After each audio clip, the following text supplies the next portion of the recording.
નમસ્તે વિદ્યાર્થીની બહેનો, આપણે ધોરણ 8 વિષય હિન્દીમાં કાવ્ય 8 જેનું નામ છે માં ક એક કહાની તેના વિશે સમજીશું।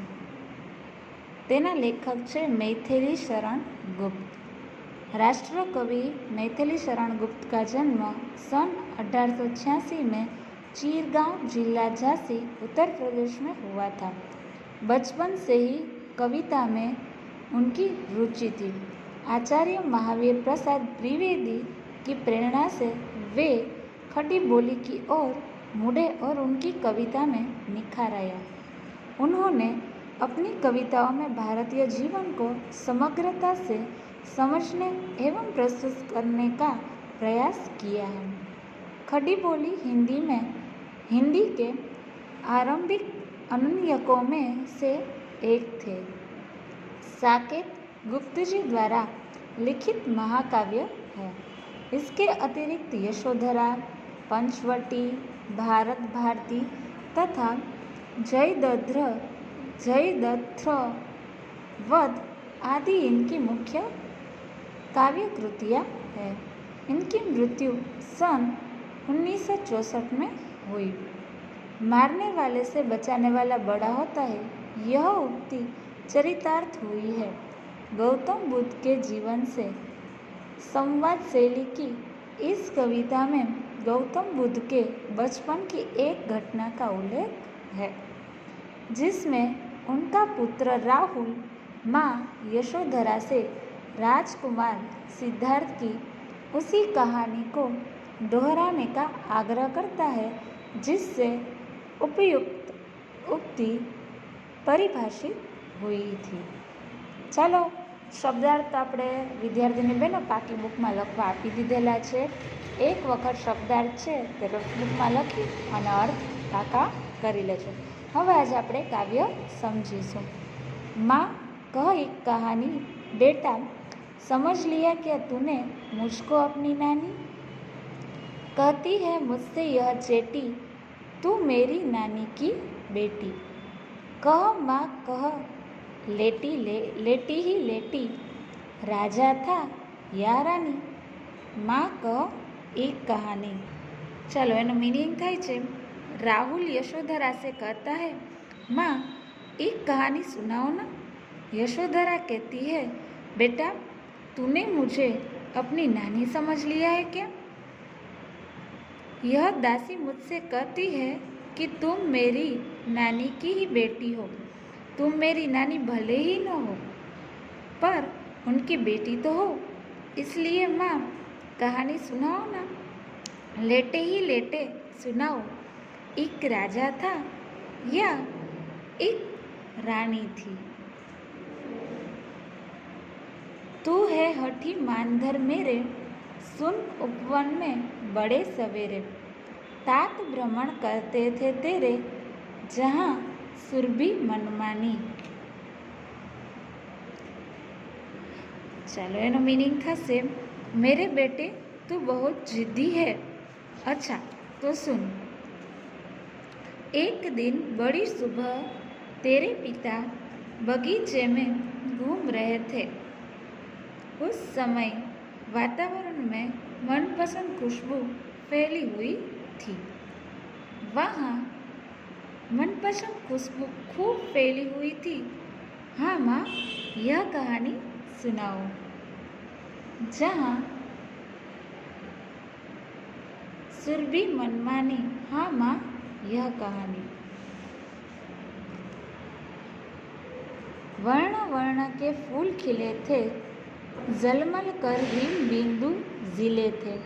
हल्के झोंके हिले मिले थे, लहराता था पानी। लहराता था पानी, हाँ हाँ यह कहानी। चलो एनी मीनिंग थशे, बगीचे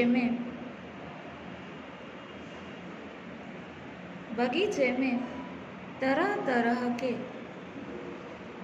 रंगों वाले फूल खिले थे। उन पर ओस की बूंदें चमक रही थी। हवा के हल्के हल्के झोंकों से फूल हिल रहे थे।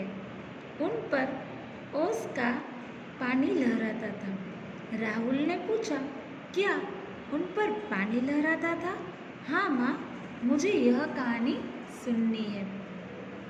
गाते थे खग कलकल स्वर से, सहसा एक हंस ऊपर से गिरा बिधत होकर खग सर से, हुई पक्ष की हानि, हुई पक्ष की हानि, करुणा भरी कहानी।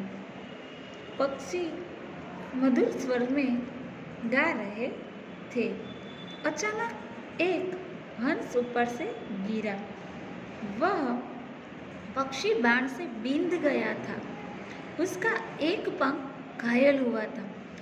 दुखी होकर राहुल ने पूछा, पंख घायल हो गया था? यह तो बहुत दुख भरी कहानी है।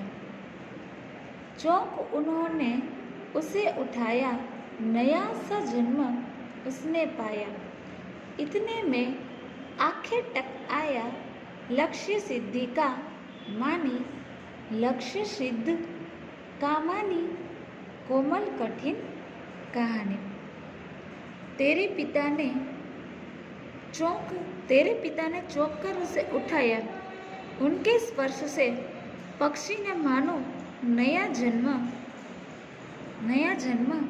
पा लिया। उसी समय शिकारी वहां से आ पहुंचा। उसे इसी बात का गर्व था कि उसका निशाना सही बैठा है। क्या अचूक निशाने का अभिमानी, यह तो कोमल पर कठोर कहानी है। मांगा उसने आहट पक्षी, तेरे तात किंतु थे रक्षी। तब उसने जो था खगभक्षी, हठ करके ही ठानी।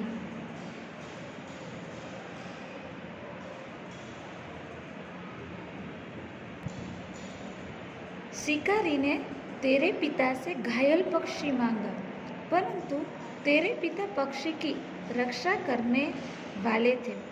तब पक्षियों का मांस खाने वाला वह शिकारी पक्षी लेने के लिए अड़ गया था। राहुल बोला, वह अड़ गया, अब तो मामला बहुत ही बढ़ गया।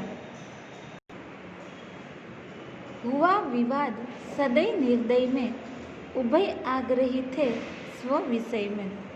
गई बात तब न्यायालय में, सुनी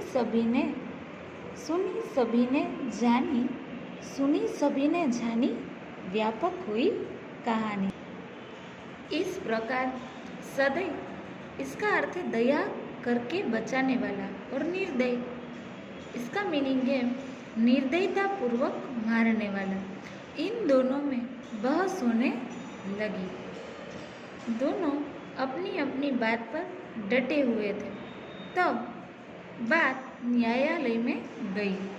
वहाँ यह बात सभी ने सुनी और मालूम की। राहुल ने पूछा, क्या सभी ने बात सुनी और मालूम की? तब तो यह बात चारों ओर फैल गई।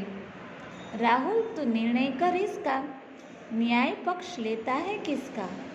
कह दे निर्भय, जय हो जिसका, सुन लूँ तेरी बानी। माँ, मेरी क्या बानी, मैं सुन रहा कहानी। यशोधरा कहती है कि हे राहुल, तू इस विवाद का निर्णय कर और बता कि न्याय किसके पक्ष लेता है। तू निर्भय होकर बता दे कि इसमें से विजय किसकी है। जरा तेरी बात भी तो मैं सुनूं। राहुल कहता है, माँ, मैं क्या बताऊँ, मैं तो बस कहानी ही सुन रहा हूँ। कोई निरपराध को मारे तो क्यों अन्य न उसे उबारे। रक्षक पर भक्षक को वारे, न्याय दया का दानी। न्याय दया का दानी, तूने सुनी कहानी। ચાલો હવે છેલ્લો પેરેગ્રાફ છે એને સમજીએ। कोई किसी निर्दोष को मार रहा हो तो दूसरा उसे क्यों न बचाए।